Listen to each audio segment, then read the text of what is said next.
ഓ മഹത്തീശ്വരായ നമ. എല്ലാവർക്കും വണക്കം. ഞാൻ വിനയൻ ഗുരുക്കൾ. ചിലർ ചോദിക്കുകയാണ്, ഗുരുക്കളെ, ചില ജ്യോത്സ്യന്മാരെടുക്ക ഞങ്ങള് ജാതകം നോക്കണ സമയത്ത് തന്നെ ഞങ്ങളുടെ നക്ഷത്രം ഇന്നതല്ലേ എന്ന് ചോദിച്ച വഴി തന്നെ ദാമ്പത്യ പ്രശ്നം ഉണ്ടല്ലോ എന്ന് പറയുന്നുണ്ടല്ലോ. അത് മാത്രമല്ല, ദാമ്പത്യ പ്രശ്നത്തിന്റെ കാരണം കുലദൈവദോഷം ആണ് എന്ന് കൂടി അവർ പറയുന്നു. എന്താണ് ഇതിന്റെ ലോജിക്ക്? ഒന്ന് പറഞ്ഞു തരൂ ഗുരുക്കളെ എന്ന് ചോദിച്ചു. അപ്പൊ അവർക്ക് വേണ്ടിയിട്ടാണ് ഈ വീഡിയോ മെയിൻ ആയിട്ട് ഞാൻ ഉണ്ടാക്കിയിട്ടുള്ളത്. എന്നാലും ഈ വീഡിയോയിൽ വളരെ ഇമ്പോർട്ടൻ്റ് ആയിട്ടുള്ള ഇൻഫർമേഷൻസ് ആണ് ഞാൻ തരുന്നത്. ജ്യോത്സ്യന്മാർക്കും സാധാരണ ജ്യോതിഷത്തിൽ ഇൻട്രസ്റ്റ് ഉള്ള ആളുകൾക്കും എല്ലാം ഇത് ഉപകാരപ്രദമാവും. ഇത് വളരെ ഇമ്പോർട്ടൻ്റ് ആയിട്ടുള്ള ഒരു കണ്ടന്റ് ആണ്. നിങ്ങൾക്ക് ആവശ്യമുണ്ടെങ്കിൽ കാണാം. അതിനു മുമ്പ് ഫസ്റ്റ് ടൈം ആണ് നിങ്ങൾ ഈ ചാനൽ ആണെങ്കിൽ, ഈ ചാനലിൽ 100-ൽ പരം വീഡിയോസ് ഉണ്ട്, 300-ൽ പരം വീഡിയോസ് ഉണ്ട്. അതിൽ 100-ൽ പരം വീഡിയോസ് കേരള അസ്ട്രോളജിയിലെ അടിസ്ഥാനപരമായിട്ടുള്ള പ്രമാണങ്ങളെ ഉൾക്കൊണ്ടുകൊണ്ട് ഉദ്ധരിച്ചുകൊണ്ട്, പ്രത്യേകിച്ച് ഹോരാശാസ്ത്രം, ദശാധ്യായി, ഫലദീപിക, സാരാവലി മുതലായ ഗ്രന്ഥങ്ങളെയും പ്രശ്നമാർഗം, പ്രശ്നാനുഷ്ഠാന പദ്ധതി, പ്രശ്നരീതി മുതലായ ഗ്രന്ഥങ്ങളിലേക്കുള്ള അടിസ്ഥാന പ്രമാണങ്ങളെ ഉൾക്കൊണ്ടുകൊണ്ടിട്ടുള്ള വീഡിയോകളാണ് അവയെല്ലാം. കൂടാതെ ഇത്തരത്തില് തമിഴ് അസ്ട്രോളജിയിലെ വളരെ ഇൻട്രസ്റ്റിംഗ് ആയിട്ടുള്ള പല ലൈനേജിലുള്ള അസ്ട്രോളജിയിലെ കാര്യങ്ങൾ ഞാൻ ഈ ചാനലിൽ ക്ലിയർ ആയിട്ട് നിങ്ങൾക്ക് പഠിക്കത്തക്കവണ്ണം ഫ്രീ ആയിട്ട് കണ്ടന്റുകൾ തരുന്നുണ്ട്. അപ്പൊ നിങ്ങൾ ആരുടെ ഫീസ് കൊടുത്ത് പഠിക്കുന്ന കാര്യങ്ങളൊക്കെ ഈ ചാനലിൽ ഫ്രീ ആയിട്ട് തന്നെ നിങ്ങൾക്ക് കിട്ടുന്നതായിരിക്കും.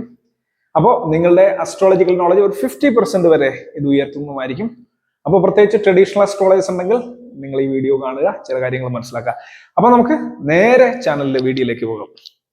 എന്തുകൊണ്ടാണ് ഗുരുക്കളെ ചില നക്ഷത്രങ്ങളിലാണ് ഞങ്ങൾ ജനിച്ചെന്നും പറഞ്ഞ് ഉടൻ തന്നെ കുലദൈവ പ്രശ്നം, ദാമ്പത്യ പ്രശ്നം ഉണ്ടെന്ന് പറയുന്നത് എന്നാണ്?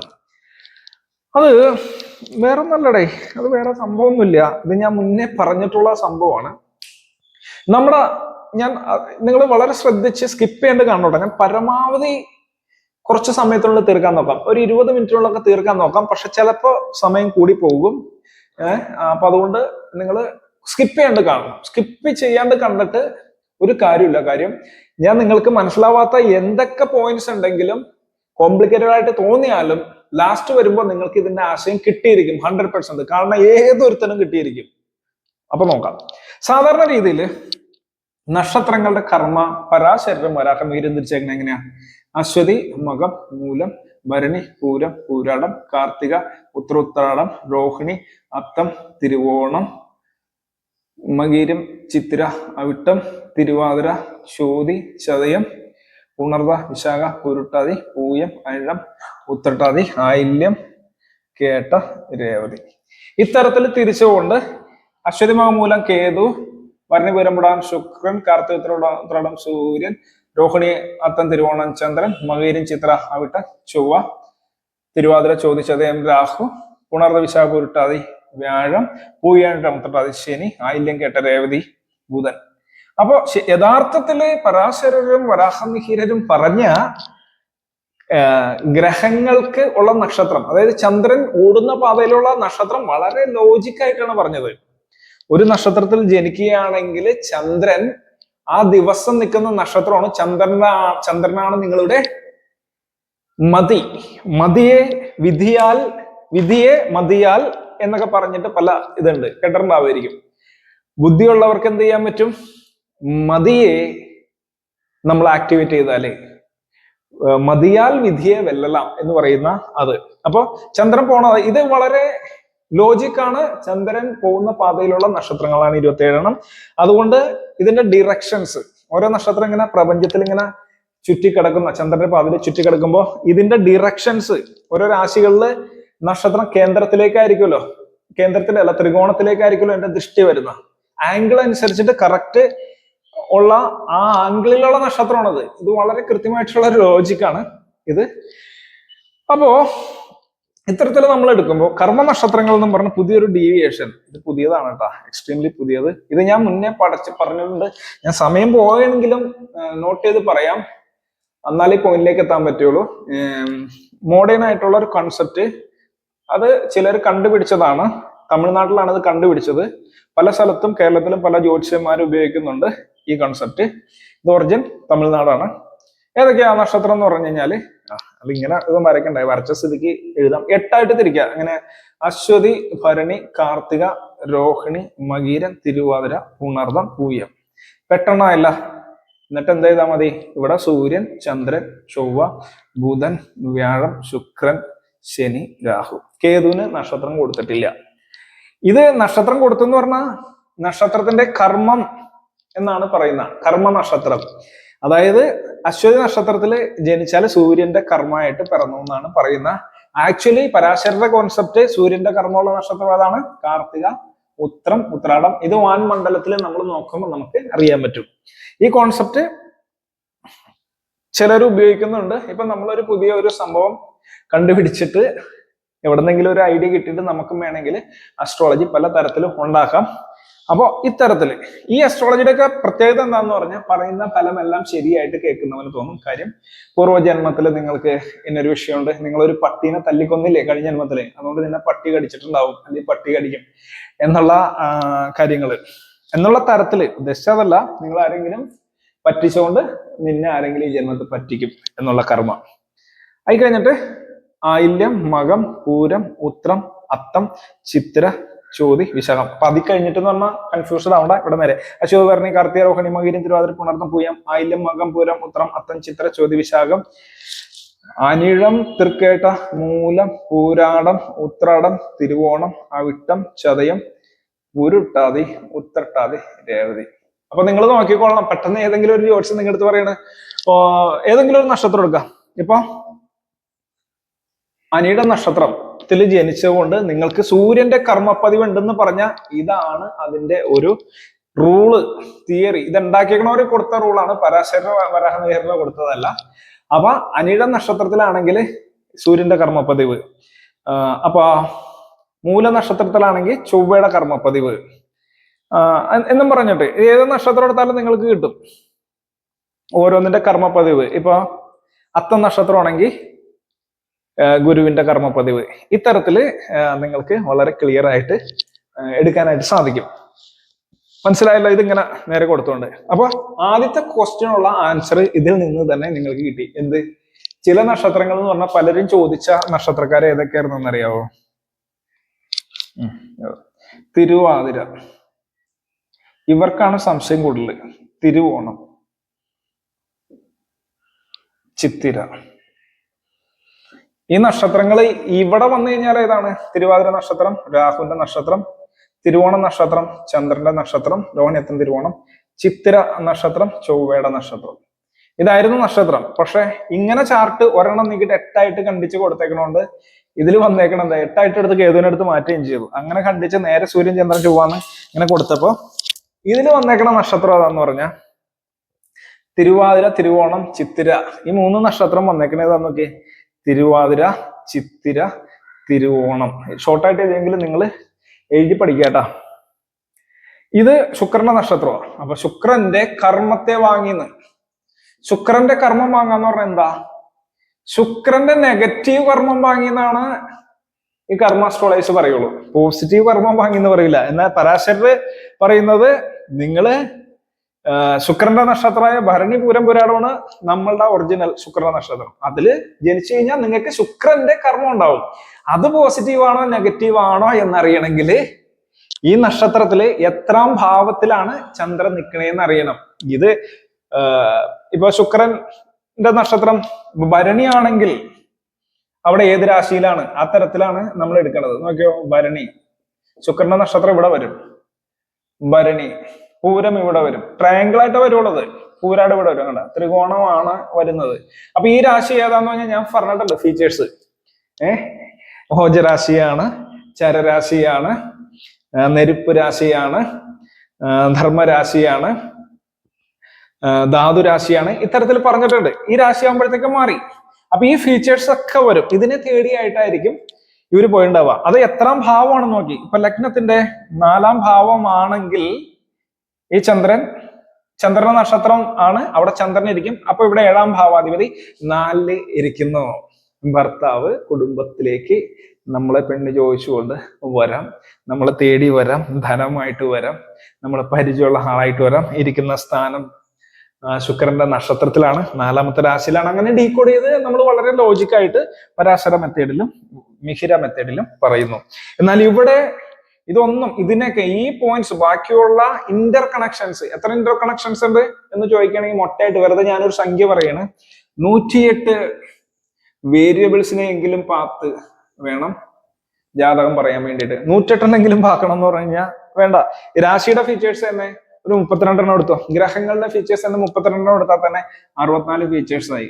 ഇതൊക്കെ ഞാൻ മുന്നേ പറഞ്ഞിട്ടുണ്ട്. ഗ്രഹങ്ങളുടെ ഫീച്ചേഴ്സ് എന്ന് പറഞ്ഞാൽ ഗ്രഹം നിൽക്കുന്നത് ഉച്ചരാശി, മൂലത്രികോണം, സ്വക്ഷേത്രം, സമക്ഷേത്രം, ശത്രുക്ഷേത്രം, ബന്ധുക്ഷേത്രം, ഇങ്ങനെയൊക്കെയുള്ള ക്ഷേത്രബലം നോക്കണം. പിന്നെ ദിഗ്ബല, ഇത് ഏത് എങ്ങനെയാണ് ഇരിക്കുന്നത്, അതുപോലെ തന്നെ ഇരിക്കുന്നത് രാത്രി രാശിയിലാണോ പകൽ രാശിയിലാണോ, ഇങ്ങനെ അങ്ങനെ കുറെ ഫീച്ചേഴ്സ്. അസ്തംഗം ഉണ്ടോ, വക്രം ഉണ്ടോ, അസ്തമനം ഉണ്ടോ, സ്തംഭനം ഉണ്ടോ, ഇങ്ങനെയൊക്കെയുള്ള കാര്യങ്ങളൊക്കെ ഗ്രഹങ്ങളെ പറ്റി നോക്കണം. ആരുടെയൊക്കെ ദൃഷ്ടിയുണ്ട്, ഇങ്ങനെ ഇങ്ങനെ അങ്ങനെ ഒരു 10-64 മിനിമം ഫീച്ചേഴ്സ് എടുത്തിട്ട് വേണം ഫലം പറയാൻ. അത് തന്നെ പറയുമ്പോൾ അതിലൊരു ഫീച്ചർ മാത്രമാണ് നക്ഷത്രം. അത് നക്ഷത്രം നോക്കേണ്ടത് ആർക്കുന്ന ഒരു ഇതുണ്ട്, ഒന്ന് ആലോചിച്ചോളണം. സാരം പാത്ത് സോരം പോടെ എന്ന് തമിഴിൽ പറയും.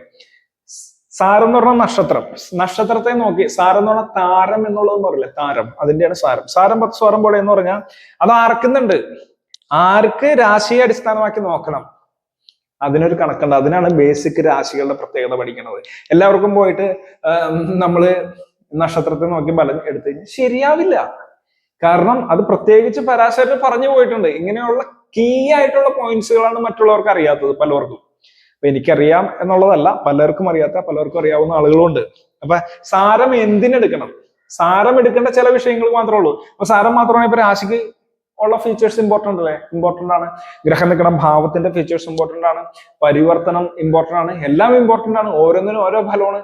അപ്പൊ എപ്പോ എങ്ങനെ എന്ത് കാര്യത്തിന് നമ്മൾ ഏതിനെടുക്കണം എന്നുള്ളത് മനസ്സിലാക്കിയാലാണ് ഒരാൾ കറക്റ്റ് ആയിട്ട് ജ്യോതിഷം പറയാൻ പറ്റുള്ളൂ. പക്ഷെ ഇതിനെല്ലാം ഓണിച്ചുകൊണ്ട് നിങ്ങൾക്ക് കർമ്മ ജ്യോതിഷം പറയുകയാണെങ്കിൽ പെട്ടെന്ന് അങ്ങോട്ട് പറയാൻ പറ്റും. ശരിയായി തെറ്റായി കഴിഞ്ഞാലും നമുക്ക് പറഞ്ഞ് സമർത്ഥിക്കാൻ പറ്റും. എങ്ങനെയെന്ന് പറഞ്ഞാൽ നിങ്ങൾക്ക് പറഞ്ഞ് സമർത്ഥിക്കണം എങ്ങനെയെന്ന് പറഞ്ഞുതരാം. തിരുവാതിര തിരുവോണം നക്ഷത്രത്തിൽ ജനിക്കുമ്പോൾ തന്നെ പറയണം നിങ്ങൾക്ക് ദാമ്പത്യ പ്രശ്നം ഉണ്ടാവും, റിലേഷൻഷിപ്പിന് പ്രശ്നമാവും, ഇതുണ്ടാവും. അപ്പൊ അവര് പറയണേ ഒരു ചോദിച്ചാൽ ഞങ്ങൾക്ക് ഇങ്ങനെ ഇല്ലല്ലോ. അപ്പൊ അവര് പറയണേ നിങ്ങളുടെ അമ്മയ്ക്ക് ഉണ്ടാവും. ഈ അമ്മയ്ക്ക് അമ്മ വഴിയില്ലേ, അമ്മ വഴി എന്ന് പറയും. അപ്പൊ അമ്മ, അമ്മമ്മ, അമ്മായി, അങ്ങനെ വീട്ടിൽ ആരെങ്കിലും കല്യാണം നടക്കാതിരുന്നവരുണ്ടായിരിക്കാം നിങ്ങളുടെ, അതായത് നിങ്ങളുടെ അമ്മായി കല്യാണം ഡിവോഴ്സ് കിട്ടണം. അപ്പൊ ആ ഫലം ശരിയായി. അങ്ങനെ നിങ്ങൾക്കെന്ന് പറയുന്ന ഫലം നിങ്ങളുടെ കുടുംബത്തിൽ നിന്ന് ഒറ്റയടിക്ക് അടിച്ചു കഴിഞ്ഞാൽ സംഭവം ശരിയായി. ഫലം പറയാനായിട്ട് തിരുവാതിര നക്ഷത്രത്തിൽ പറഞ്ഞു കഴിഞ്ഞാൽ നിങ്ങളുടെ കുടുംബത്തിലെ ആർക്കെങ്കിലും അമ്മ വഴി ദാമ്പത്യ പ്രശ്നം, റിലേഷൻഷിപ്പ് പ്രശ്നം അനുഭവിക്കുന്നവരുണ്ടാവുന്നു. അതുപോലെ തന്നെ അച്ഛൻ വഴി ഉണ്ടാവുന്നോ അമ്മ വഴി ഉണ്ടാവുന്നോ, അമ്മ വഴി അല്ലെങ്കിൽ അച്ഛൻ വഴി ഒന്ന് ആലോചിച്ച് നോക്കി. അപ്പൊ അവർക്ക് ഓർമ്മയില്ല നിങ്ങളുടെ അച്ഛന്റെ അച്ഛൻ, നിങ്ങളുടെ അച്ഛന്റെ അച്ഛൻ അല്ലെങ്കിൽ അമ്മയുടെ അച്ഛനൊക്കെ രണ്ട് കെട്ടിയിട്ടുണ്ടോ, അല്ലെങ്കിൽ നിങ്ങളുടെ വീട്ടിൽ പെണ്ണുങ്ങൾക്ക് പ്രത്യേകിച്ച് ശുക്രൻ, സ്ത്രീകൾക്ക് അമ്മയുടെ വഴി അമ്മായിമാരോ അങ്ങനെ ചിറ്റമാരോ അങ്ങനെ വല്ലതും, അല്ലെങ്കിൽ അച്ഛൻ വഴി അമ്മായിമാരോ ചിറ്റമാർക്കോ ഒക്കെ പ്രശ്നം ഉണ്ടായിട്ടുണ്ടോ എന്ന് ആലോചിച്ച് നോക്കിയെന്ന് പറയുമ്പോ നോക്കി കഴിയുമ്പോ ശരിയായിരിക്കും. കാരണം എന്താ, ഇവിടെയും സ്പെസിഫിക് ആയിട്ടല്ല പറയുന്നത്. അപ്പൊ ഇങ്ങനെ പറയുമ്പോ തന്നെ ഇതിനു മുമ്പ് തന്നെ മുൻകൂർ ജാമ്യം എടുത്തിട്ട് പറയാം ആരും ജാതകം കംപ്ലീറ്റ് നമുക്ക് അറിയാൻ പറ്റില്ല എന്ന്. അപ്പൊ ഞങ്ങൾ പറയണത് എന്താ, ട്രഡീഷണൽ അസ്ട്രോളജി പറയും ഒരു 85% വരെ ശരിയാവാം. ആകെ പ്രധാനമായിട്ട് ഒരു പ്രശ്നം എന്ന് പറഞ്ഞാൽ നമ്മൾ തൊഴിലുകൾ പറയുമ്പോഴാണ് പ്രശ്നം. അതെന്താന്ന് പറഞ്ഞാൽ കാരകത്വം കറക്റ്റ് ആയിട്ട് വന്നാലും 320ഓളം തൊഴിലുകൾ നമ്മൾ ജ്യോത്സ്യന്മാര് എല്ലാവരും ഉള്ള, ഞാനൊക്കെ റിസർച്ച് നടത്തി പഠിച്ച് തന്നെ നടത്തിയല്ല, ഗുരുക്കന്മാരോട് ചോദിച്ച് ഇന്ന തൊഴിലിന് എന്ത് കാരകത്വമാണ്, ഇന്ന തൊഴിലിന് എന്ത് കാരകത്വമാണ് നോക്കി പഠിച്ചു വെച്ചിട്ടുണ്ട്. എന്നാലും ഇപ്പൊ സൂര്യന്റെ കാരകത്വം ഉണ്ടെങ്കിൽ മെഡിസിൻ ഡോക്ടർ ആവാം, ഗവൺമെന്റ് ജോലി ആവാം, അല്ലെങ്കിൽ ഏതെങ്കിലും സ്ഥാപനത്തിന്റെ അധികാരിയായി മാറാം. അത് ഏത് സ്ഥാപനമാവും, ബാങ്കാവോ സ്കൂളാവോ മറ്റേതോ മറിച്ചോ എങ്ങനെയൊക്കെ വരാം. ഇനി ജോലി ഇല്ലാതെ രീതിയിൽ തന്നെ ഇരിക്കാം, കുടുംബത്തില് നല്ല സ്വത്തുണ്ടായിരിക്കും. പക്ഷെ ഇത് ഏത് പറയണം എന്നുള്ള സമയത്ത് മാത്രം ഏകദേശം നമുക്ക് ഒരാൾ നേരിട്ട് വന്നു കഴിഞ്ഞാൽ 100% ഇത് പറയാനായിട്ട് സാധിക്കും. ഇപ്പൊ ഓൺലൈൻ ഇതിലൊക്കെ നമ്മൾ നോക്കുന്ന സമയത്തും ഈ ഒരു വിഷയം മാത്രം ഞാൻ പറയാറുണ്ട്, കാരകത്വം ഇന്നതാണ്. അപ്പോൾ മിക്കവാറും മാനേജറിയൽ ഫീൽഡായിരിക്കും, മിക്കവാറും മെഡിക്കൽ ഫീൽഡായിരിക്കും എന്നൊക്കെ ഉള്ളത്. അങ്ങനെയൊക്കെ ഉള്ള രീതിയിൽ സൂര്യനെ വെച്ച് പറയാം, അല്ലെ ശുക്രനെ വെച്ചാണ് ഓഡിറ്റിങ്, അക്കൗണ്ടിങ്, ടീച്ചിങ് ഇങ്ങനെയൊക്കെ പറയാം. അപ്പൊ ടീച്ചിങ് ആണോ അക്കൗണ്ടിങ് ആണോ ഓഡിറ്റർ ആണോ എന്ന് പറയാനായിരിക്കും പ്രശ്നം. അത് നമ്മുടെ പ്രശ്നമല്ല, ജ്യോതിഷത്തിന്റെ. കാരണം ഇവർക്ക് ഈ 3 ഓപ്ഷൻ ഉണ്ടായിരുന്നു, അവർ ഏത് വഴിയാണ് പോയിട്ടുള്ളത് അതൊക്കെ. ഇനി അതല്ലാത്ത മെത്തേഡിൽ വഴി തിരിഞ്ഞാൽ അവർ പോയിട്ടുണ്ടാവാം. അപ്പൊ അവര് ലൈഫിൽ പ്രശ്നങ്ങൾ നേരിട്ടുണ്ടാവും, സക്സസ് ആയിട്ടുണ്ടാവില്ല. അപ്പൊ അതൊക്കെ ഇതില് കറക്റ്റ് ആയിട്ട് സംഭവമുണ്ട്. പക്ഷെ അതിനെ അപ്പൊ പ്രശ്നം വെച്ചോ അല്ലെങ്കിൽ ബാക്കിയുള്ള ലോജിക്ക് ഉപയോഗിച്ചിട്ടോ അവിടെ പറയണം, അപ്പോഴും തെറ്റില്ല. പക്ഷെ ഇവിടുത്തെ വിഷയം എന്താന്ന് പറഞ്ഞാൽ നേരിട്ട് ഉണ്ട് എന്ന് പറഞ്ഞിട്ട് അത് വാക്ക് ശരിയാവാൻ വേണ്ടിയിട്ട് വളച്ചൊടിച്ചിട്ട് എങ്ങനെ വേണമെങ്കിലും നമുക്ക് പറഞ്ഞ് ശരിയാക്കാൻ പറ്റും. നിങ്ങളുടെ തലമുറയിലുണ്ട്, അവർക്കുണ്ട്, അമ്മൂമ്മക്കുണ്ട്, അമ്മായിക്കുണ്ട്, അപ്പൂപ്പനുണ്ട്, അപ്പൂപ്പന്റെ അമ്മ, അങ്ങനെ അങ്ങനെ അങ്ങനെ നിന്റെ അപ്പൂപ്പന് അങ്ങനെ ഇങ്ങനെയൊക്കെ ഉണ്ടെന്നൊക്കെ വേണമെങ്കിൽ പറയാം. പക്ഷെ അത് ട്രഡീഷണൽ അസ്ട്രോളജിയിൽ ഇത് അനുവദനീയമല്ല. കാരണം ഫലം പറയണ സമയത്ത് ക്ലിയർ ആയിട്ട് പറയണം, അല്ലെങ്കിൽ കർമ്മം വരുമെന്ന് ഒരു പേടിയും കൂടി ഉള്ളതുകൊണ്ട് ഈ പറയുന്ന തന്നെ വാക്ക് കൊണ്ട് മനസ്സാ വാച കർമ്മണ എന്നുള്ളത് കൊണ്ട് സത്യം ചെയ്യിച്ച് നമ്മള് ട്രഡീഷണൽ കേരള അസ്ട്രോളജി സത്യം ചെയ്യിച്ചിട്ടൊക്കെയാണ് ആദ്യം മുതൽ പഠിപ്പിക്കുന്ന. നമ്മളൊക്കെ ട്രഡീഷണൽ അസ്ട്രോളജി പഠിക്കുന്ന സമയത്ത് അങ്ങനെയാണ്. ഞാൻ പറഞ്ഞിട്ടുണ്ട്, ഞാൻ പഠിച്ച കേസൊക്കെ 15 വയസ്സിലൊക്കെ പഠിക്കാൻ തുടങ്ങിയത് ജാതകമൊക്കെ നോക്കി വ്യാഴബന്ധം നോക്കിക്കിട്ട് അന്ന് പഠിപ്പിക്കത്തുള്ളൂ. 1995 ഞാൻ പഠിക്കാൻ തുടങ്ങിയതാണ് ജ്യോതിഷം. അപ്പൊ വേറെ പുറത്തട്ട എൻ്റെ അച്ഛൻ്റെ അച്ഛനൊക്കെ ജ്യോതിഷിയായിരുന്നു, കുടുംബത്തിൽ പല ആളുകളും ജ്യോതിഷിയാണ്. അപ്പൊ ഇത്തരത്തിലുള്ള കാര്യങ്ങൾ. അപ്പൊ ഈ നക്ഷത്രത്തിൽ പിറക്കണോണ്ടാണ് അടുത്ത് പറയുന്നത്. കാര്യം എന്താ, ഇത് ശുക്രന്റെ നക്ഷത്രം ആയതുകൊണ്ട്. ഇപ്പൊ നീ ക്ലാസ് നീണ്ടു പോണ കാരണം ഞാൻ അടുത്ത സംഭവം പെട്ടെന്ന് പറയണത് നിങ്ങൾക്ക് മനസ്സിലായി കാണും. അടുത്ത സംഭവം എന്താന്ന് പറഞ്ഞാൽ ഇവര് തന്നെ ചോദിച്ചേക്കണേ, എന്തുകൊണ്ടാണ് ഇതിപ്പോ സപ്പോസ് ഇത് ഉണ്ടെന്ന് വിചാരിക്കുക, അത് ഇവര് ഇതും മിക്സ് ചെയ്യും, ഇതും കൂടി കൂട്ടിയിട്ട് പറയും. നമ്മുടെ ഒറിജിനൽ ഉള്ളതും കൂടി കൂട്ടി പറയുമ്പോൾ ചിലപ്പോൾ കുറച്ചും കൂടി ശരിയാവും. കാരണം എന്താന്ന് പറഞ്ഞാൽ 7ാം ഭാവത്തിൽ പാപഗ്രഹം, 7ാം ഭാവത്തില് പാപവർഗസ്ഥിതി, 7ാം ഭാവാധിപന് പാപവർഗസ്ഥിതി. ഇത്രയും ചുരുക്കി പറഞ്ഞാണ്. അതായത് 7ാം ഭാവത്തില് പാപഗ്രഹം ഇരിക്കുക, 7ാം ഭാവത്തിലേക്ക് പാപഗ്രഹം നോക്കുക, 7ാം ഭാവാധിപന് പാപഗ്രഹങ്ങളുമായിട്ട് സംയോജം, 7ാം ഭാവാധിപൻ 6, 8, 12 പോയിട്ടിരിക്കുക, 7ാം ഭാവാധിപനും പാപ ആശ്രയത്തുള്ളവനും തമ്മിൽ പരിവർത്തനമായിരിക്കും. കുറെ ഫീച്ചേഴ്സ് ഉണ്ട്. അത് തന്നെ വേണമെങ്കിൽ നമുക്ക് 32 ഫീച്ചേഴ്സ് വെറുതെ എടുത്ത് പറയാൻ പറ്റും. ഇതിൽ ഏതെങ്കിലും ഒരുമിച്ച് 2, 3 ഒരുമിച്ച് വന്നു കഴിഞ്ഞാൽ ദാമ്പത്യ പ്രശ്നം പറയാം. ഇനി ഒന്നും വേണ്ട. 7ാം ഭാവത്തില് രാഹു, കേതുക്കള്, ഗുളികൻ, ശനി, ചൊവ്വ ഇങ്ങനെയൊക്കെ ഇരിക്കുക. ചില പ്രത്യേക നക്ഷത്രത്തിൽ പോയിട്ട് ഈ 7ാം ഭാവത്തിന്റെ മെയിൻ ആ പോയിന്റ്, 7ാം ഭാവം തുടങ്ങണ ലഗ്നമല്ല 7ാം ഭാവത്തിന്റെ പോയിന്റ് ഇരിക്കുക. ഇതൊക്കെ 7ാം ഭാവത്തിനെ ദോഷത്തെ കാണിക്കുന്നതാണ്. അപ്പൊ അത് വെച്ചിട്ട് നമുക്ക് പലപ്പോഴും ഈ നക്ഷത്രം കൂടിയാണെങ്കിൽ കൂട്ടിയാണെങ്കിൽ 2 ഫാക്ടേഴ്സ് വരുമ്പോൾ അത് പറയുമ്പോൾ ഇത് ആയേക്കാം. ഇനി ഇതൊന്നും വേണ്ട. എൻ്റെ ഒരു ഗുരുനാഥൻ ഉണ്ടായിരുന്നു, ഒരു കണിയാൻ. ഞാൻ കുറെ വർഷങ്ങൾ പുള്ളിയുടെ കൂടെ ഉണ്ടായിരുന്നു. കുറെ വർഷങ്ങൾ എന്ന് പറഞ്ഞു കഴിഞ്ഞാൽ 10 വർഷത്തിൽ കൂടുതൽ. അപ്പൊ അദ്ദേഹം ആര് വന്നു കഴിഞ്ഞാലും ബലം കൃത്യമായിട്ട് പറയും. കാരണം എന്താ, അതിന് ഒന്നും വേണ്ട. കണിയാറുകൾക്കിടയിൽ, കണിയാന്മാർക്കിടയിൽ ഒരു പ്രത്യേക സംഭവം ഉണ്ട്. ആള് വരുമ്പോ തന്നെ ബലം പറയണത് എങ്ങനെയാ. ഇപ്പൊ ഒരു 23-നും ഒരു 28 വയസ്സിനുള്ള ഒരു പെണ്ണ് നോക്കാൻ പറയണമെങ്കിൽ, അല്ലെങ്കിൽ അവളുടെ ജാതകം നോക്കാൻ വന്ന 3 കാര്യമാണ് മെയിൻ ആയിട്ടുള്ള. ഒന്ന്, പ്രേമിച്ച് വല്ല പ്രശ്നത്തിൽ പോയി ചാടി ഉണ്ടാവും, അല്ലെങ്കിൽ കല്യാണം നടക്കണ്ടാവില്ല, അല്ലെങ്കിൽ റിലേഷൻഷിപ്പിൽ പ്രശ്നം ഉണ്ടാവും. അത് ഒറ്റ ഇതാണ് കേട്ടോ, റിലേഷൻഷിപ്പ് പ്രോബ്ലം. ഇനി അല്ലെങ്കിൽ വിദ്യാഭ്യാസത്തിന്റെ കാര്യം, എന്ത് പഠിക്കണം, എങ്ങനെ പഠിക്കണം, ഇവിടെ പഠിക്കണോ, നാട്ടിൽ പഠിക്കണോ, അവിടെ പഠിക്കണോ, ഇവിടെ പഠിക്കണോ എന്ന വിദ്യാഭ്യാസത്തിന്റെ കാര്യത്തിൽ ഒരു വിഷയം ഉണ്ടാവും. അടുത്ത് കരിയറിന്റെ കാര്യം. ഇത് 3 മെയിൻ ആയിട്ടുള്ളത്. അത് ആള് പോസിറ്റീവ് ആണോ നെഗറ്റീവ് ആണോ വിളിക്കുന്നതെന്ന് പോലും നമുക്കറിയാൻ പറ്റും ഓൺലൈനിലാണെങ്കിൽ.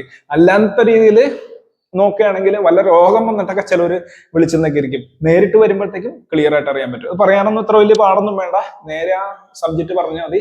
പഴയ കാലത്തുള്ള പല കണിയന്മാരും രാശി പോലും വെക്കാണ്ട് ബലം പറയണ അങ്ങനെയാണ്. എന്ത് കാര്യത്തിന് വേണ്ടി ഒരാൾ വരുന്നുള്ള ഒരു സംഭവമുണ്ട്. അപ്പൊ ഈ കാര്യം തട്ടിച്ച് പറഞ്ഞു കഴിഞ്ഞാൽ ശരിയാവും. ഇനി അടുത്തത് കുലദൈവ കുറ്റമുണ്ടെന്ന് പറയാൻ കാര്യം എന്താന്ന് പറഞ്ഞാൽ വേറെ ഒന്നുമില്ലടേ.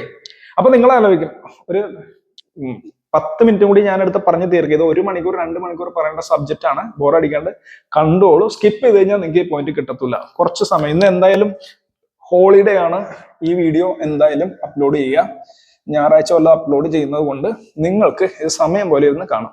അപ്പൊ ഈ സംഭവം മനസ്സിലായില്ല. ഇനി അടുത്ത മനസ്സിലാക്കേണ്ടതെന്ന് പറഞ്ഞാൽ, നിന്റെ അച്ഛന്റെ അച്ഛന്റെ അച്ഛൻ ജനിച്ചത് അശ്വതി നക്ഷത്രത്തിലാണെന്ന് വിചാരിക്കുക.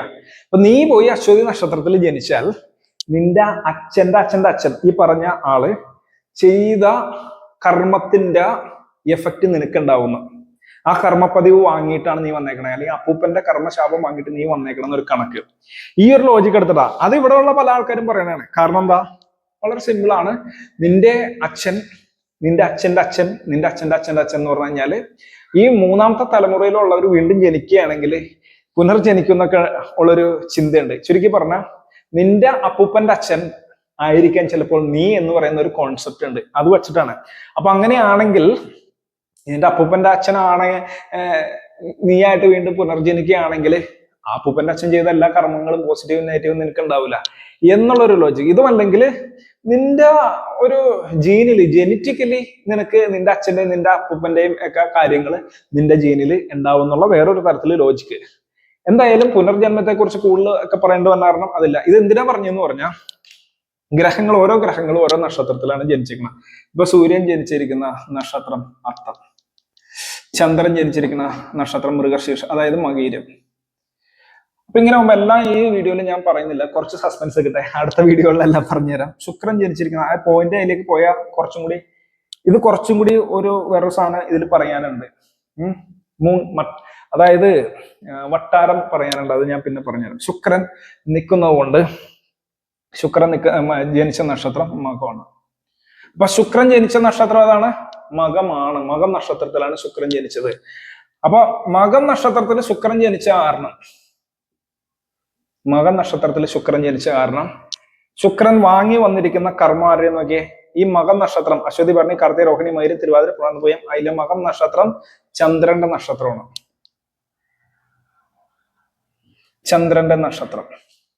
അപ്പൊ ചന്ദ്രന്റെ കർമ്മമാണ് ശുക്രൻ വാങ്ങി വന്നിരിക്കുന്നതെന്ന്. അതായത് ശുക്രൻ എന്ന് പറയുന്ന ഗ്രഹത്തിന് ചന്ദ്രന്റെ ശാപം ഉണ്ടെന്നും കൂടി എടുക്കേണ്ടിയിരിക്കുന്നു. ചന്ദ്രന്റെ ശാപം, ചന്ദ്രന്റെ കർമ്മം ശുക്രൻ വാങ്ങിയെന്ന്. അത് എന്തുകൊണ്ടാന്ന് വെച്ചാൽ ഒന്നുകൂടി പറയും, ഇത് കുറച്ച് ചിന്തിച്ചിട്ട് പറഞ്ഞോട്ടോ, അടുത്ത വീഡിയോയിൽ ഞാൻ ക്ലിയർ ആക്കാൻ സമയം പോണ കാരണമാണ്. ഇപ്പോ നീ ജനിച്ചിരിക്കുന്ന നക്ഷത്രം ഇപ്പൊ അശ്വതി ആണെന്ന് വിചാരിക്കാം. അശ്വതി നക്ഷത്രം ആണ് നീ ജനിച്ചിരിക്കുന്നതെങ്കിൽ ഇത് നിന്റെ തലമുറയിലെ ചന്ദ്രൻ എന്ന് പറയുന്ന നിന്റെ തലമുറയിലെ ഒരാളുടെ നക്ഷത്രമാണെങ്കിൽ അയാളുടെ കർമ്മം കിട്ടുമെന്നാണ് പറഞ്ഞത്. അപ്പൊ ഈ മകൻ നക്ഷത്രം ചന്ദ്രന്റെ നക്ഷത്രമാണ്. ഈ ചന്ദ്രൻ എന്ന് പറഞ്ഞ ഒരു വ്യക്തിയായിട്ട് എടുക്കാം. ഈ ശുക്രൻ എന്ന് പറഞ്ഞാൽ നിന്റെ പേര് ശുക്രൻ എന്നാണ്. അപ്പൊ നീ ജനിച്ചിരിക്കുന്നത് ചന്ദ്രന്റെ നക്ഷത്രത്തിലാണ്. ഈ നക്ഷത്രം ചന്ദ്രന്റെയാണ് ഈ കർമ്മം അനുസരിച്ച്. അപ്പൊ ചന്ദ്രന്റെ കർമ്മം നിനക്കുണ്ട്. അപ്പൊ ചന്ദ്രൻ ചെയ്ത ദോഷ കാര്യങ്ങളൊക്കെ നിനക്ക് വരും. ചുരുക്കി പറഞ്ഞാൽ ഇത് ഗ്രഹമായതുകൊണ്ട് ചന്ദ്രന് ഓരോ കാരകത്വങ്ങൾ ഉണ്ടല്ലോ. ചന്ദ്രൻ എപ്പോഴും മൈൻഡ് ഫ്ലെക്സിബിൾ ആയിട്ട് കൊണ്ടിരിക്കുക, ഉയറ്റവും കയറ്റവും ഉണ്ടാവുക, ഇമ്പോർട്ട് എക്സ്പോർട്ട്, ഫോറിൻ ട്രാവലിങ്, ആഹാരക്ക് അന്നം കൊടുക്കുന്ന ജോലികള്, കഠിനമായിട്ട് ഉഴക്കേണ്ട കാര്യങ്ങള്, ചില സമയത്ത് സുഖം, ചില സമയത്ത് ദുഃഖം, ഒരു കാര്യത്തിലും ഉറച്ചു നിൽക്കാത്ത നിലയില്ലാത്ത അവസ്ഥ, ഭയങ്കരമായിട്ട് ഒരു സമയത്ത് കടം കൂടും, അതിനുവേണ്ടി റോളിങ് നടത്തും, ഇങ്ങനെയൊക്കെയുള്ള കുറെ കുഴപ്പങ്ങള് കുറെ പറയാ. ഞാൻ ഇങ്ങനെ പെട്ടെന്ന് പറഞ്ഞു പോകണാണ്. ചന്ദ്രന്റെ ഈ കർമ്മകള് ഇതിന് ഒരു നെഗറ്റീവ് കർമ്മ എങ്ങനെയാന്ന് പറഞ്ഞുതരാം. ചന്ദ്രന്റെ നെഗറ്റീവ് കർമ്മ ശുക്രന് വരാന്ന് പറഞ്ഞു കഴിഞ്ഞാല് നിലയില്ലാത്ത അവസ്ഥ ഉണ്ടാക്കും. ശുക്രന് നിലയില്ലാത്ത അവസ്ഥ ഉണ്ടാക്കും എന്ന് പറഞ്ഞാൽ റിലേഷൻഷിപ്പിനെ ഇതാക്കും. ശുക്രന് റോളിങ് ഉണ്ടാക്കും എന്ന് പറഞ്ഞു കഴിഞ്ഞാല് ഇവരുടെ മനസ്സ് റിലേഷൻഷിപ്പിൽ ഒന്നിന്ന് ചാടി അടുത്തേക്ക് പോകാനുള്ള ഇടയുണ്ടാക്കും. പിന്നെ വിദൂരത്ത് ഉള്ള ആളുകളായിട്ട് റിലേഷൻ വരും. ഒരു റിലേഷൻ കഴിഞ്ഞ് കഴിഞ്ഞാൽ മറ്റൊരു റിലേഷൻ വരും. ശുക്രനെ കണക്ട് ചെയ്ത് പറയുന്നതാണ്. അല്ലെങ്കിൽ അപ്പൊ ഇങ്ങനെ കുറെ പറയാം, സമയമില്ലാത്തതുകൊണ്ടാണ്. അപ്പോ ശുക്രന് ചന്ദ്രന്റെ കർമ്മ പതിവ് ഉണ്ടെന്ന് പറയണം. അപ്പൊ അങ്ങനെയാണെങ്കിൽ എന്തിനാ ഈ കുലദൈവ ദോഷം പറയണം? വളരെ സിമ്പിൾ അല്ലേ? നിങ്ങൾ ആലോചിക്കേ, കുലദൈവ ദോഷം എന്ന് പറയുന്നത് നമ്മുടെ ട്രഡീഷണൽ അസ്ട്രോളജിയിൽ പറയണം ബാധാദീശ ഗതവത് സുഖം ബാധാസ്ഥാന സംശയ വേശ്മസ്യ ആഗ്രഹം ഗൃഹാഷ്ട ബാധേഷ്. ആ പ്രമാണം ഞാൻ പറയുന്നില്ല. ചുരുക്കി പറഞ്ഞ ഇതിപ്പോ ലഗ്നം ഇതാണെങ്കിൽ ഇതിന്റെ ബാധ ഇതാണ്. ഇതൊക്കെ ഞാൻ പഠിപ്പിച്ചിട്ടുണ്ട്. ബാധാധിപതി 4 പോവുക, ഇവിടെ പോവുക, അതായത് ശനി ഇവിടെ പോവുക, 4ാം അധിപതി ബാധയിൽ പോവുക. ഇത് മെയിൻ റൂള്. ഇനി കുറെ റൂളുണ്ട്. ഇവർ പരസ്പരം രാശി മാറിക്കുക, പരസ്പരം ഭാവം മാറിക്കുക, പരസ്പരം നക്ഷത്രം മാറിക്കുക, ഒരേ സ്ഥാനത്ത് നിൽക്കുക, പരസ്പരം നോക്കുക. ഇതൊക്കെ ധർമ്മദൈവ കോപം പറയുന്നതാണ്. അപ്പൊ 4ാം ഭാവം കുടുംബം എന്നുള്ളത് കൊണ്ട് ധർമ്മദൈവത്തെ ഈ കുടുംബസ്ഥാനം വെച്ച് പറയേണ്ടതാണ്. അപ്പൊ ഇവിടെ നോക്കിയ ചന്ദ്രൻ കാലപുരുഷന്റെ 4ാം ഭാവത്തിന്റെ ദോഷം, ചന്ദ്രന്റെ കർമ്മം എന്ന് പറഞ്ഞാൽ കർമ്മ ദോഷം വാങ്ങിയെന്ന് പറഞ്ഞാൽ, അപ്പൊ ചന്ദ്രന്റെ ദോഷം എന്ന് പറഞ്ഞാൽ കാലപുരുഷന്റെ 4ാമത്തേതിന്റെ ദോഷം ഏതാണ്? കാലപുരുഷന്റെ 4ാം ഗുണം ധർമ്മദൈവം അഥവാ കുലദൈവ ദോഷം ഉണ്ടെന്ന് പറയാം. അപ്പൊ ഇത് ലോജിക്ക് ഇങ്ങനെ നോക്കിക്കഴിഞ്ഞു കഴിഞ്ഞാല് ഇതിലെ ലോജിക്ക് ഇതാണെങ്കിലും ഇതിൽ ഏറ്റവും പ്രശ്നമുള്ള ഒരു ലോജിക്കാണ് ഈ സാധനം. കാരണം ഇത് എങ്ങനെ ഒക്കെ പല രീതിയിൽ കണക്ട് ചെയ്ത് പറഞ്ഞാലും എന്തടിസ്ഥാനത്തിൽ ഇത് കൊടുത്തു എന്നുള്ള ചോദ്യങ്ങൾക്ക് ഉള്ള മറുപടി പലരും പല തരത്തിലാണ് പറയുന്ന. ഇതിനെ കണ്ടുപിടിച്ചവര് പോലും പറയുന്ന ലോജിക്കുകൾ മറ്റുള്ള അസ്ട്രോളജേഴ്സ് കേട്ടിരുന്നിട്ട് ഓപ്പണായിട്ട് പറയാണ്ടും പരസ്പരം തമിഴ് പല ഗ്രൂപ്പുകളിലും ഞാനൊക്കെ ഉണ്ടാവും. ഇപ്പോഴല്ല, പണ്ടേ മുതലൊക്കെ ഗ്രൂപ്പിൽ നിന്ന് ആരെങ്കിലും ചർച്ച ചെയ്യണ സമയത്ത് ചിലര് വന്നിട്ട് ഇത് why they somebody take it into account of at their predictions, but somebody deny it. Those who deny it every time asking what is the logic of tabulation of the stars for these 9 planets. അതെപ്പോഴും അവർ ചോദിച്ചുകൊണ്ടിരിക്കുന്ന ഒരു വിഷയമാണ്, ഇപ്പോഴും ചോദിച്ചുകൊണ്ടിരിക്കും. At that time, these sort of karma astrologers who take this karma stars, they will try to tell their own points. അവര് അങ്ങനെയാണ് ഇങ്ങനെയാണ് മറിച്ചാണെന്നൊക്കെ പറയും. ചില സമയത്ത് തിരിച്ചു ചോദ്യം ചോദിക്കാം, എന്നാ നിങ്ങൾ നോക്കി പറയണ എന്തുകൊണ്ട് എപ്പോഴും ശരിയാവാത്തതെന്ന്. എപ്പോഴും ശരിയാവാത്തത് ജ്യോതിഷം തെറ്റായതുകൊണ്ടല്ല, 85% മാത്രമാണ് ഇത് പറയാൻ പറ്റുള്ളൂ. അല്ലെങ്കിൽ 100% പറഞ്ഞാൽ പിന്നെ ബ്രഹ്മാവിനുള്ള സ്ഥാനമുണ്ട്. അല്ലെങ്കിൽ 100% ഇങ്ങനെ പോയി കഴിഞ്ഞാൽ നിന്റെ ജീവിതം മൊത്തം പ്രശ്നമാണെന്നുള്ള, അപ്പൊ നിനക്കൊന്ന് രക്ഷപ്പെടണ്ടേ? ഈ പ്രശ്നത്തിൽ തന്നെ കിടന്നതാ. എല്ലാ ആളുകൾക്കും ജീവിതത്തിൽ കഴിഞ്ഞ ജന്മത്തിലുള്ള വിനയങ്ങളും ഉണ്ടെങ്കിലും ഈ ജന്മത്തിൽ ഇതൊക്കെ നോക്കിയിട്ട് ഒരു നല്ല ജ്യോത്സ്യന്റെ അടുത്ത് നോക്കിയിട്ട് ഇങ്ങനെ കാര്യങ്ങൾ നീ ചെയ്തു പോ, നിന്റെ കർമ്മവിനകളെ ഇന്നോണം അഴിക്ക്, ഇന്നോണം നിന്റെ കർമ്മവിനകളെ തീർത്ത് നീ പോ എന്ന് പറയാൻ വേണ്ടിയിട്ടാണ് ഈ ജാതകം തന്നെ ചെറുപ്പത്തിൽ എഴുതുന്നത്. അതുപോലും ചിലർക്ക് അറിയില്ല. കാരണം എന്താന്ന് പറഞ്ഞാൽ പലരും ജാതകം എഴുതാറില്ല. ഞങ്ങളുടെയൊക്കെ പല കാസ്റ്റുകളിലും പല ആളുകളും നിർബന്ധമായിട്ട് എഴുതുമ്പോ മകനെ നീ ഇങ്ങനോണം പോണം എന്ന് കർമ്മത്തെ നോക്കി തന്നെ പറയണ. അതും ജസ്റ്റ് ഇങ്ങനെ കർമ്മമല്ല, ഓരോ ഗ്രഹത്തിനും കർമ്മയുണ്ട്. ഈ കർമ്മ എന്നുള്ള വേട് ഉപയോഗിക്കണമെന്ന് മാത്രം. അതല്ലേ പറഞ്ഞത് മറ്റേ പാടലിൽ പറയില്ലേ, ഹോരേത്യഹോരാത്ര വികൽപമേകോ വാഞ്ചന്തി പൂർവാപരവർണ്ണലോപാ കർമാർജിതം പൂർവഭവേ സദാപ്തി എൽതസ്യ പംക്തിം സമഭിവ്യനക്തി. അപ്പൊ നിങ്ങൾക്ക് മനസ്സിലായല്ലോ എന്താണ് ഈ കുലദൈവ കുറ്റം പറയണെന്ന് പറഞ്ഞാൽ.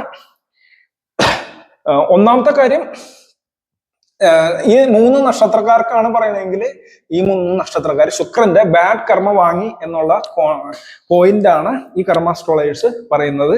ഈ തമിഴ്നാട്ടിലുണ്ടായ ഒരു സിസ്റ്റമാണ്. ഞാൻ എടുക്കണ്ടില്ല എന്നൊന്നും എന്നോട് ചോദിക്കണ്ട, നിങ്ങൾക്ക് ഞാൻ പഠിപ്പിച്ചു തരുന്നു, അത്രേ ഉള്ളൂ, ഫ്രീ ആയിട്ട്.